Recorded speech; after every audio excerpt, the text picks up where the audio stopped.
Stock market crash alarms are ringing across Wall Street ahead of Friday's crucial March jobs report. Indeed, this time around, economists are keeping a close eye on the report for signs of an impending recession. So in this video, we are going to discuss stock market crash alert. Now before we get into this video, make sure to hit that subscribe button and leave a comment below saying I subscribed. I will try my best to reply to as many comments as possible. It seems every major economic data release these days has major stock market and global economic implications. This Friday's jobs report is no different.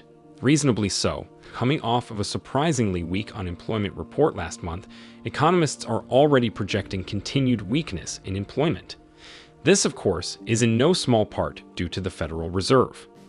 Many major stock indices, including insert names of specific indices, have been experiencing sharp declines over the past insert time frame. This trend is indicative of a potential bear market, which could lead to significant losses for investors, have been driving down stock prices and raising concerns among investors. Therefore, if you are an investor in the stock market, it is important to take precautions to protect your portfolio from potential losses.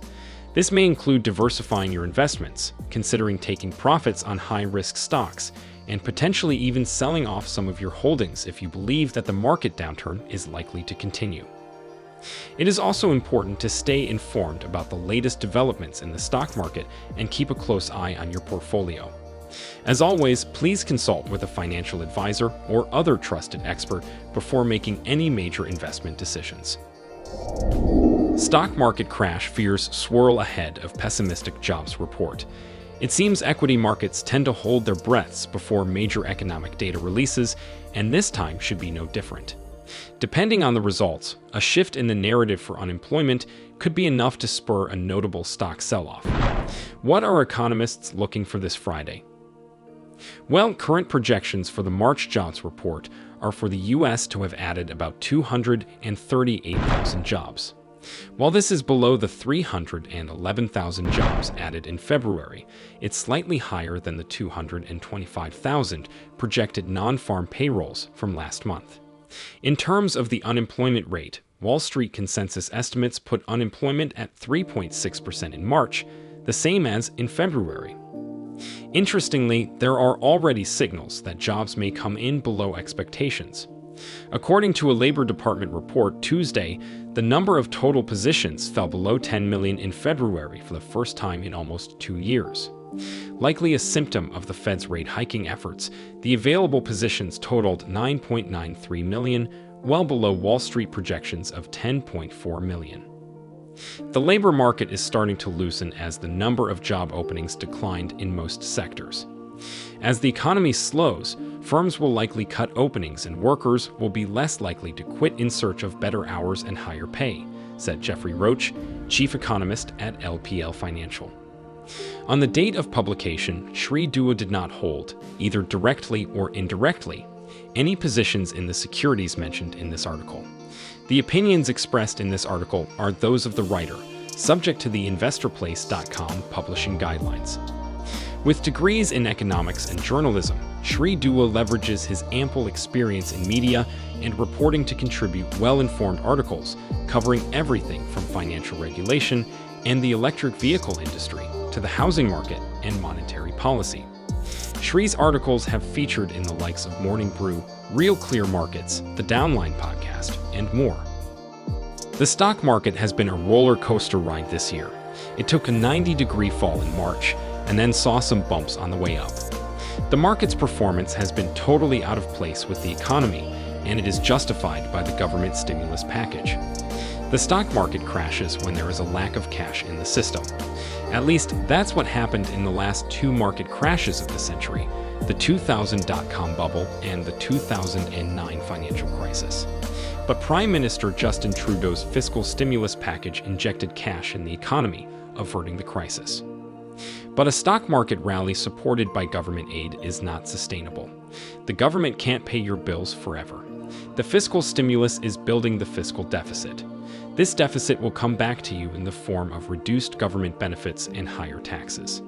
The first phase of the COVID-19 emergency benefits will end in September. Now, there is uncertainty around the next round of fiscal stimulus, and that is building on the anxiety and fear of investors. The inevitable market crash fear is not good for markets. The stock market rallies on investors' confidence and falls on investors' fears. Not all market dips are crashes. There is a correction in the market at regular intervals. During these intervals, the market falls somewhere between 5% and 10% as investors cash out profits. The S&P or TSX Composite Index saw some correction in early June when it dipped 5.8%. Then there is a bear market, when the stock market falls 15 to 20% over several months. For instance, the TSX Composite Index fell 16% between July and December 2018, as trade tensions between the US and China escalated, leading to a trade war. Then there is a market crash, when the stock market falls as much as 20 to 30% in a month. In the 2009 financial crisis, the TSX Composite Index fell 34%, and in the March sell-off, it fell 37%. Is the current market dip a correction, a bear market, or the start of another market crash? What are the charts saying about Market Crash 2.0? After hitting the peak on August 26, the TSX Composite Index dipped 4% below its 50-day moving average. But the overall market has moved up, as the 50-day moving average is above the 200-day moving average. The dip came as the market was overbought, but 3 consecutive days of selling activity have put the market in the oversold category, with a relative strength index, RSI, of 38. During this dip, the trading volumes were normal, hinting that this is just a market correction. When there is a market crash, trading volumes surge significantly and maximum trades are for selling. A high amount of selling activity leads to a significant dip in the stock market. Before the March sell-off, the market fell below its 200-day moving average, which means more than 6 months of gains were wiped out. For 6 consecutive trading sessions, there was huge selling activity and trading volumes were above average. The market was heavily oversold, with an RSI of 18. All this happened in the last week of February. After 2 days, the market crashed. Hence, you need not worry about the recent market correction. Instead, it is a perfect opportunity to buy the high-growth virus stocks that were soaring like a phoenix in the market rally. Buy this TSX stock right now in the market correction. The stocks that surged the most fell the most. Lightspeed POS, TSX, LSPD, stock fell 17% from its all-time high. This decline came after the company announced plans to launch an initial public offering on the New York Stock Exchange. It expects to use the proceeds to strengthen its financial position and fund future growth strategies. Lightspeed already has a strong balance sheet, with $203 million in cash reserves and $30 million in long-term debt. A capital injection of roughly $400 million could give it ample resources to boost its growth by acquiring competitors. It is already growing its revenue at a 50% annual rate. The capital injection will accelerate its growth.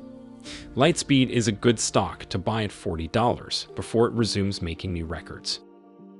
A change is coming. The Fed's rate hikes continue to slowly eat away at the U.S. economy, in some areas more than others. Jobs have been relatively strong through most of the rate hike cycle, but evidence is mounting that a change is coming. If you recall, last month's jobs were slightly worse than expected. While the U.S. economy added more jobs than projected, 311,000 compared to 225,000 expected, the unemployment rate came in higher than most economists predicted, 3.6% versus 3.4%. It's no longer accurate to say without reservation that the labor market is a bright spot in the economy. From 35,000 feet, the picture still looks sterling, but digging an inch beneath the surface, there are clear pockets of softening, said Aaron Terrazas, chief economist at Glassdoor. In fact, the Fed has already laid out expectations that unemployment will likely end the year far higher than its current level. At its last Federal Open Market Committee, FOMC, meeting in March, central bank members submitted their projections for year-end unemployment, alongside other economic indicators like GDP.